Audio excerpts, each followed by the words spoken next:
10 വർഷം പഴക്കമുള്ള ഡീസൽ വാഹനങ്ങളുടെ ഗതാഗതവും രജിസ്ട്രേഷനും നിരോധിച്ച ഹരിത ട്രിബ്യൂണൽ വിധി ഹൈക്കോടതി 2 മാസത്തേക്ക് സ്റ്റേ ചെയ്തു. ഡീസൽ വാഹന നിയന്ത്രണവും നിരോധനവും അടങ്ങുന്നതാണ് വിധി. സ്വകാര്യ വാഹന നിർമ്മാതാക്കൾ നൽകിയ ഹർജിയിലാണ് കോടതിയുടെ ഉത്തരവ്. വിവരങ്ങളുമായി സമീർ വഴങ്ങോട് ചേരുന്നുണ്ട്. സമീർ, ഉത്തരവിന്റെ വിശദാംശങ്ങൾ. സൗമ്യ, കഴിഞ്ഞ 13-നായിരുന്നു കേരളത്തിലെ പ്രധാന നഗരങ്ങളിൽ 10 വർഷത്തിലധികം പഴക്കമുള്ള 2000 cc മുകളിലുള്ള വാഹനങ്ങൾക്ക് പൂർണ്ണമായും നിരോധനം ഏർപ്പെടുത്തണം എന്ന് കൊച്ചിയിലെ ഗ്രീൻ ട്രിബ്യൂണലിലെ കൊച്ചിയിലെ പ്രത്യേക ബെഞ്ച് ഉത്തരവിറക്കിയത്. അതോടൊപ്പം തന്നെ 1 മാസത്തിനകം ഈ വിലക്ക് പൂർണ്ണമായും നടപ്പിൽ വരുത്തുന്നതിനുള്ള ഉത്തരവും അന്ന് ഇട്ടിരുന്നു. എന്നാൽ ഇതിനെതിരായിട്ടുള്ള ഹർജിയാണ് ഹൈക്കോടതി ഇന്ന് പരിഗണിച്ചത്. ഹൈക്കോടതി പ്രധാനമായും ഇത് 2 മാസത്തേക്ക് സ്റ്റേ ചെയ്തതിനൊപ്പം വളരെ പ്രധാനപ്പെട്ട ഏതാനും ചില നിരീക്ഷണങ്ങൾ കൂടിയുണ്ടായി.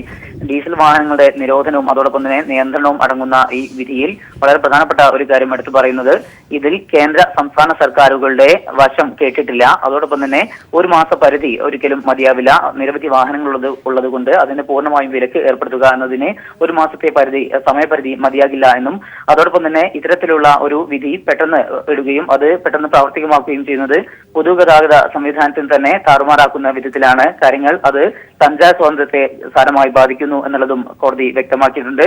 അതുകൊണ്ട് തന്നെ ധൃതി പിടിച്ചുള്ള ഈ തീരുമാനം നടപ്പിലാക്കാൻ കഴിയില്ല എന്നുള്ളതും അതുകൊണ്ടാണ് 2 മാസത്തേക്ക് സ്റ്റേ ചെയ്യുന്നത് എന്നുമാണ് ഹൈക്കോടതി ജസ്റ്റിസ് ടി.വി. സുരേഷ് കുമാറിന്റെ ബെഞ്ച് വ്യക്തമാക്കിയത്.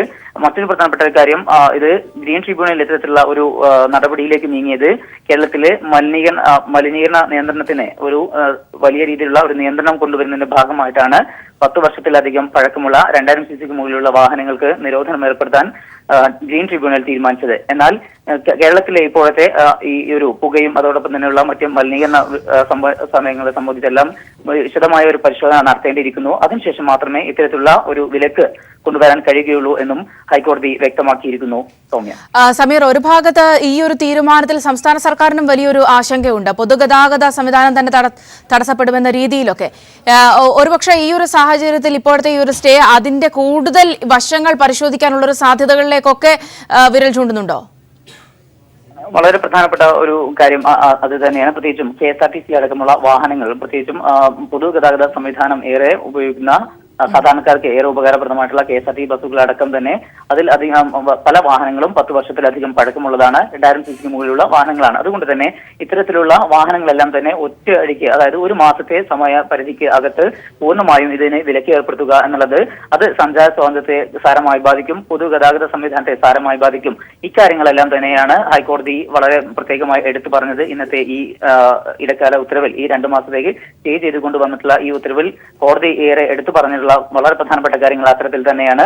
പ്രത്യേകിച്ചും ധൃതി പിടിച്ചെടുക്കേണ്ട ഒരു തീരുമാനമല്ല ഇത്. ഈ ഗ്രീൻ ട്രിബ്യൂണൽ വിധി വളരെ വേഗത്തിലുള്ള തീരുമാനമാണ്. അത്തരത്തിൽ അത് നടപ്പാക്കുക സാധ്യമല്ല. പ്രത്യേകിച്ചും 1 മാസത്തെ കാലാവധി മാത്രമേ, സമയപരിധി മാത്രമേ നൽകിയുള്ളൂ. അത് മതിയാകില്ല. അതോടൊപ്പം തന്നെ ഇതുമായി ബന്ധപ്പെട്ട് കേന്ദ്ര സർക്കാരിനും സംസ്ഥാന സർക്കാരിനും പറയാനുള്ളത് എന്താണ് എന്ന് കേൾക്കണം. അതോടൊപ്പം തന്നെ ഇത്തരത്തിൽ ഇതുമായി ബന്ധപ്പെട്ട് ഈ വാഹന ഗതാഗതവുമായി ബന്ധപ്പെട്ട് ജീവിക്കുന്ന നിരവധി സംഘടനകളും നിരവധി വ്യക്തികളുമൊക്കെ നിലനിൽക്കുന്നു. അവരുടെയൊക്കെ ഭാഗം കൂടി കേൾക്കണം. അതിനുശേഷം മാത്രമേ ഇത്തരത്തിലുള്ള ഒരു ഉത്തരവ് ഇടാനും ആ ഉത്തരവ് നടപ്പാക്കാനും കഴിയുകയുള്ളൂ. ഇത്തരത്തിലുള്ള ധൃതി പിടിച്ചിട്ടുള്ള തീരുമാനമായിട്ട് മുന്നോട്ട് പോകാൻ കഴിയില്ല. അത് വലിയ രീതിയിൽ അത് പൊതുഗതാഗത സംവിധാനത്തെ താറുമാറാക്കും. അതുകൊണ്ട് തന്നെ ഇത് ഒന്നുകൂടി പരിശോധിച്ച ശേഷം മാത്രമേ ഇതുമായി ബന്ധപ്പെട്ട് തുടർ നടപടികളിലേക്ക് പോകാൻ കഴിയുകയുള്ളൂ എന്നും കോടതി വ്യക്തമാക്കി. പെരുമ്പാവൂർ ജിഷ വധക്കേസിൽ അന്വേഷണ സംഘത്തെ പുനഃസംഘടിപ്പിച്ചു. SP-മാരായ അജിത ബീഗം, PN ഉണ്ണിരാജ, PK മധു എന്നിവരാണ് സംഘത്തിലുള്ളത്. അന്വേഷണ ചുമതലയുള്ള ADGP B സന്ധ്യയുടെ താൽപര്യപ്രകാരമാണ് പുനഃസംഘടന.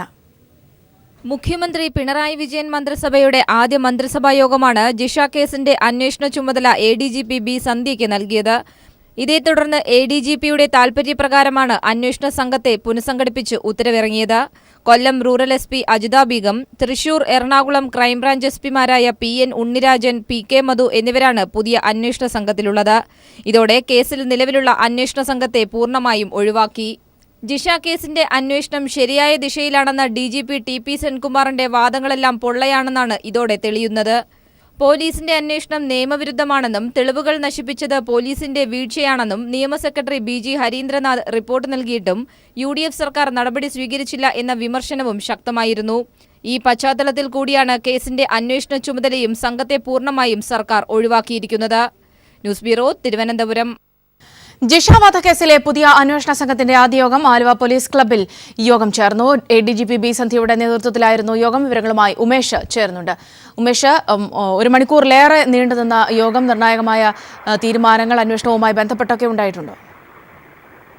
സൗമ്യ, യോഗം ഏതാണ്ട് 1.5 മണിക്കൂറോളം നീണ്ടുനിന്നു. ADGP ബി സന്ധ്യയുടെ നേതൃത്വത്തിൽ, അതായത് അന്വേഷണ സംഘത്തിന് നേതൃത്വം നൽകുന്ന ADGP ബി സന്ധ്യയുടെ നേതൃത്വത്തിലായിരുന്നു യോഗം ആലുവ പോലീസ് ക്ലബ്ബിൽ ചേർന്നത്. പുതിയ അന്വേഷണ സംഘത്തിൽ ഉൾപ്പെട്ട എല്ലാവരും തന്നെ ഉണ്ടായിരുന്നു. അതായത് SP ഉണ്ണിരാജൻ അടക്കമുള്ളവർ, പുതിയ അന്വേഷണ സംഘത്തിൽ ഉൾപ്പെട്ട SP ഉണ്ണിരാജൻ, PK മധു അടക്കമുള്ളവർ ഈ യോഗത്തിൽ പങ്കെടുത്തു. അതുകൂടാതെ പഴയ അന്വേഷണ സംഘത്തിലുണ്ടായിരുന്നവരും IG മഹിപാൽ യാദവ്, SP യതീഷ് ചന്ദ്ര അടക്കമുള്ളവരും ഈ യോഗത്തിൽ ഉണ്ടായിരുന്നു. ഇത്തരത്തിൽ പഴയ അന്വേഷണ സംഘവും പുതിയ അന്വേഷണ സംഘവും ചേർന്നുള്ള യോഗമാണ് അവരുടെ യോഗമാണ് ചേർന്നത്. അതിനുശേഷം ADGP ബി സന്ധ്യ ഇപ്പോൾ പെരുമ്പാവൂരിലേക്ക് പുറപ്പെട്ടിട്ടുണ്ട്. അവിടെ എത്താറായിട്ടുണ്ട്. ADGP പറഞ്ഞത് അന്വേഷണമാകുമ്പോൾ ക്ഷമയാണ് ഏറ്റവും കൂടുതൽ ആവശ്യം. ഇതിന് സമയമെടുക്കും. രഹസ്യ സ്വഭാവമുള്ളതായതുകൊണ്ട് തന്നെ, അന്വേഷണം രഹസ്യ സ്വഭാവമുള്ളതായതുകൊണ്ട് തന്നെ കൂടുതൽ കാര്യങ്ങൾ പറയാനാവില്ല. പഴയ അന്വേഷണ സംഘത്തെക്കുറിച്ച് പ്രത്യേകിച്ച് ഒന്നും ഇപ്പോൾ പറയുന്നില്ല. എന്തായാലും പുതിയ അന്വേഷണ സംഘവുമായി ഉള്ള അന്വേഷണം തുടങ്ങാൻ പോവുകയാണ്. അല്പസമയത്തിനകം തന്നെ ബി സന്ധ്യ പെരുമ്പാവൂരിലെത്തും. ജിഷ കൊല്ലപ്പെട്ട വീടും പരിസരവും എല്ലാം അവർ സന്ദർശിക്കും. ശേഷം ജിഷയുടെ അമ്മയെയും കാണുമെന്ന് തന്നെയാണ് അറിയുന്നത്. ഉമേഷാണ് വിവരങ്ങൾ നൽകിയത്. ദക്ഷിണമേഖല ADGP ബി സന്ധ്യ ചുമതലയേറ്റു. സന്ധ്യ ഇന്ന് പെരുമ്പാവൂരിൽ കൊലപാതകം നടന്ന സ്ഥലം സന്ദർശിക്കും. അതേസമയം ജിഷ വധക്കേസിൽ കൊച്ചി റേഞ്ച് IG നൽകിയ റിപ്പോർട്ട് പോലീസ് കംപ്ലയിന്റ് അതോറിറ്റി തള്ളി. റിപ്പോർട്ട് കമ്മീഷന് മുന്നിൽ ഹാജരാക്കാത്തത് ഗുരുതരമായ തെറ്റെന്നും അതോറിറ്റി വ്യക്തമാക്കി. ജിഷ വധക്കേസിൽ പോലീസിന് വലിയ വീഴ്ച സംഭവിച്ചതായി കണ്ടെത്തിയ പോലീസ് കംപ്ലയിന്റ് അതോറിറ്റി അന്വേഷണ ഉദ്യോഗസ്ഥരോട് നേരിട്ട് ഹാജരായി വിശദീകരണം നൽകാൻ നിർദ്ദേശിച്ചിരുന്നു. എന്നാൽ അന്വേഷണ ഉദ്യോഗസ്ഥരെ വിളിച്ചു വരുത്താൻ അതോറിറ്റിക്ക് അധികാരമില്ലെന്നായിരുന്നു അന്വേഷണ സംഘത്തിന് നേതൃത്വം നൽകിയിരുന്ന IG മഹിപാൽ യാദവിന്റെ നിലപാട്. കേസ് അന്വേഷണത്തിൽ വീഴ്ച സംഭവിച്ചോ എന്ന് പരിശോധിച്ച് വിശദീകരണം ആവശ്യപ്പെടാൻ കോടതിക്ക് മാത്രമേ അധികാരമുള്ളൂ എന്ന കാരണം ചൂണ്ടിക്കാട്ടി അന്വേഷണ സംഘം അതോറിറ്റിക്ക് മുൻപിൽ ഹാജരായില്ല. IG-യുടെ വിശദീകരണം അതോറിറ്റി കാര്യകാരണസഹിതം തള്ളി. പോലീസിന്റെ എല്ലാവിധ പെരുമാറ്റ ദൂഷ്യങ്ങളും പരിശോധിക്കാൻ കംപ്ലയിന്റ് അതോറിറ്റിക്ക് അധികാരമുണ്ടെന്ന് ചെയർമാൻ ജസ്റ്റിസ് നാരായണക്കുറുപ്പ് ഉത്തരവിൽ പറയുന്നു. അതീവ ലാഘവത്തോടെയാണ് പോലീസ് കേസ് അന്വേഷിച്ചതെന്നും പോലീസ് മനഃപൂർവ്വം തെളിവ് നശിപ്പിക്കാൻ ശ്രമിച്ചതാണെന്ന് സംശയിക്കുന്നുവെന്നും ചെയർമാൻ വിമർശിച്ചിരുന്നു. പോലീസ് എന്തോ ഒളിക്കാൻ ശ്രമിക്കുന്നതുകൊണ്ടാണ് അതോറിറ്റിക്ക് മുൻപിൽ ഹാജരാകാത്തത്. ജൂൺ 2-ന് നിർബന്ധമായും IG ഉൾപ്പെടെയുള്ള അന്വേഷണ സംഘം അതോറിറ്റിക്ക് മുൻപിൽ ഹാജരാകണം. അല്ലാത്തപക്ഷം IPC 166 പ്രകാരം നിയമലംഘനമായി കണക്കാക്കുമെന്നും പ്രോസിക്യൂഷൻ നടപടി നേരിടേണ്ടി വരുമെന്നും police complaint authority chairman justice Narayanakurup ഉത്തരവിട്ടു. News bureau, Kochi. പുറ്റിങ്ങൽ ക്ഷേത്ര ഭാരവാഹികളുടെയും വെടിക്കെട്ട് കരാറുകാരുടെയും ജാമ്യാപേക്ഷ ഹൈക്കോടതി തള്ളി. 38 പേരുടെ ജാമ്യാപേക്ഷയാണ് കോടതി തള്ളിയത്. പുറ്റിങ്ങലിൽ നടന്നത് മത്സരക്കമ്പമാണെന്നും അതിൽ ഇവർക്ക് പങ്കുള്ളതായും കോടതി കണ്ടെത്തി. പുറ്റിങ്ങലിൽ പോലീസിന് വലിയ വീഴ്ച സംഭവിച്ചുവെന്നും ഹൈക്കോടതി നിരീക്ഷിച്ചു. പുറ്റിങ്ങൽ വെടിക്കെട്ട് അപകടവുമായി ബന്ധപ്പെട്ട ക്ഷേത്ര ഭാരവാഹികളുടെയും വെടിക്കെട്ട് കരാറുകാരുടെയും ജാമ്യാപേക്ഷ ഹൈക്കോടതി തള്ളി. 38 പേരുടെ ജാമ്യാപേക്ഷയാണ് കോടതി തള്ളിയത്. പുറ്റിങ്ങലിൽ നടന്നത് മത്സരക്കമ്പമായിരുന്നുവെന്നും അതിൽ ക്ഷേത്ര ഭാരവാഹികൾക്കും കരാറുകാർക്കും പങ്കുള്ളതായി കോടതി കണ്ടെത്തിയതിനെ തുടർന്നുമായിരുന്നു ജാമ്യാപേക്ഷ തള്ളിയത്. അതേസമയം 1 മാസം മുമ്പ് വെടിമരുന്ന് വിൽപ്പന നടത്തിയ 2 പ്രതികൾക്ക് കോടതി ജാമ്യം അനുവദിച്ചു. 28-ാം പ്രതി ജിബു, 29-ാം പ്രതി സലീം എന്നിവർക്ക് മത്സരക്കമ്പവുമായി നേരിട്ട് ബന്ധമില്ലെന്ന് കണ്ടെത്തിയതിനെ തുടർന്നാണ് ഇവർക്ക് ജാമ്യം അനുവദിച്ചത്. Justice P. ഉബൈദ് അധ്യക്ഷനായ ബെഞ്ചിന്റേതാണ് ഉത്തരവ്. പുറ്റിങ്ങലിൽ പോലീസിന് വീഴ്ച പറ്റിയെന്ന് ഹൈക്കോടതി നിരീക്ഷിച്ചു. റവന്യൂ ഉദ്യോഗസ്ഥരും പോലീസ് ഉദ്യോഗസ്ഥരും നിയമം കൃത്യമായി പാലിച്ചിരുന്നുവെങ്കിൽ അപകടം ഒഴിവാക്കാമായിരുന്നുവെന്ന് കോടതി നിരീക്ഷിച്ചു. ഉത്സവങ്ങളിൽ വെടിക്കെട്ടിന് നിയന്ത്രണം വേണമെന്നും ഇപ്പോഴുള്ളത് അനാരോഗ്യകരമായ പ്രവണതയാണെന്നും ഹൈക്കോടതി പറഞ്ഞു. മാത്രമല്ല, ഉത്സവങ്ങളിൽ ആനയെഴുന്നള്ളത്തും വെടിക്കെട്ടും പോലുള്ള ദുരാചാരങ്ങൾ നിരോധിക്കേണ്ട കാലം അതിക്രമിച്ചുവെന്ന ശ്രദ്ധേയ നിരീക്ഷണവും കോടതി നടത്തി. ഒരു മതവും ഇത്തരത്തിലുള്ള സ്ഫോടനാത്മകമായ ചടങ്ങുകളെ പ്രോത്സാഹിപ്പിക്കുകയില്ല എന്നും കോടതി വിമർശിച്ചു. News bureau, Kochi. രമേശ് ചെന്നിത്തലയെ പ്രതിപക്ഷ നേതാവാക്കാൻ കേരളത്തിലെ കോൺഗ്രസ് നേതാക്കൾക്കിടയിൽ ധാരണ. UDF ചെയർമാൻ സ്ഥാനത്ത് ഉമ്മൻചാണ്ടി തന്നെ തുടർന്നേക്കും. ഇതിനായി A ഗ്രൂപ്പ് അവകാശവാദം ഉന്നയിച്ചു. KC ജോസഫ് കോൺഗ്രസ് നിയമസഭാ കക്ഷി ഉപനേതാവാകും. രമേശ് ചെന്നിത്തലയെ പ്രതിപക്ഷ നേതാവാക്കാൻ കേരളത്തിലെ കോൺഗ്രസ് നേതാക്കൾ ധാരണയിലെത്തി. നിയമസഭാ കക്ഷിയിൽ ഭൂരിപക്ഷമുള്ള സാഹചര്യത്തിൽ രമേശിനു വേണ്ടി I ഗ്രൂപ്പ് അവകാശവാദം ഉന്നയിച്ചിരുന്നു. ഉമ്മൻചാണ്ടിക്ക് എന്തു പദവി എന്നതിലാണ് പ്രതിസന്ധി. UDF ചെയർമാൻ സ്ഥാനത്ത് തന്നെ ഉമ്മൻചാണ്ടി തുടരുമെന്ന് A ഗ്രൂപ്പ് വൃത്തങ്ങൾ വ്യക്തമാക്കുന്നു. ഇക്കാര്യത്തിൽ ധാരണയായതായും സൂചനയുണ്ട്. VM സുധീരനും ഉമ്മൻചാണ്ടിയും രമേശ് ചെന്നിത്തലയും രാവിലെ KPCC ആസ്ഥാനത്ത് കൂടിക്കാഴ്ച നടത്തിയിരുന്നു. അതേസമയം പ്രതിപക്ഷ നേതാവ് തന്നെ ചെയർമാൻ സ്ഥാനത്ത് തുടരുകയാണ് UDFിലെ പതിവ് രീതി. ഉമ്മൻചാണ്ടി ചെയർമാനായാൽ ഈ പതിവ് തെറ്റും. മുൻ മുഖ്യമന്ത്രിയാണ് UDF ചെയർമാൻ ആകേണ്ടത് എന്നാണ് A ഗ്രൂപ്പ് നിലപാട്. ഞായറാഴ്ച ചേരുന്ന പാർലമെന്ററി പാർട്ടി യോഗത്തിൽ അന്തിമ ധാരണയുണ്ടാകും. ഹൈക്കമാൻഡ് പ്രതിനിധികൾ യോഗത്തിൽ പങ്കെടുക്കുന്നുണ്ട്. അതേസമയം തെരഞ്ഞെടുപ്പ് പരാജയത്തിൽ കർശന നടപടിക്ക് ഹൈക്കമാൻഡ് മുതിർന്നാൽ ഈ ധാരണകൾ തെറ്റും. വി.ഡി. സതീശനും കെ. മുരളീധരനും വേണ്ടി ചില മുതിർന്ന നേതാക്കൾ ഹൈക്കമാൻഡിനെ കണ്ടിട്ടുണ്ട്. എം.ആർ. Sajesh, news bureau, Thiruvananthapuram. 14ാം നിയമസഭാ രൂപീകരണ നടപടികൾക്ക് തുടക്കം കുറിച്ച് എസ് ശർമ്മ പ്രോടേം സ്പീക്കറായി സത്യപ്രതിജ്ഞ ചെയ്തു. രാജ്ഭവനിൽ ഗവർണർ ജസ്റ്റിസ് പി സദാശിവമാണ് സത്യവാചകം ചൊല്ലിക്കൊടുത്തത്.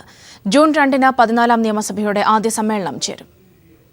14ാം നിയമസഭയുടെ രൂപീകരണ നടപടികൾക്ക് തുടക്കം കുറിച്ചാണ് വൈപ്പിൻ എംഎൽഎയായ എസ് ശർമ്മ പ്രോടേം സ്പീക്കറായി സത്യപ്രതിജ്ഞ ചെയ്ത് ചുമതലയേറ്റത്.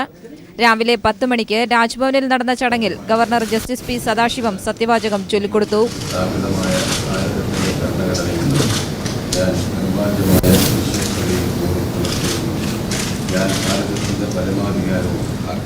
മന്ത്രിമാരായ ഇ.പി. ജയരാജനും കടന്നപ്പള്ളി രാമേന്ദ്രനും ചടങ്ങിൽ പങ്കെടുത്തു.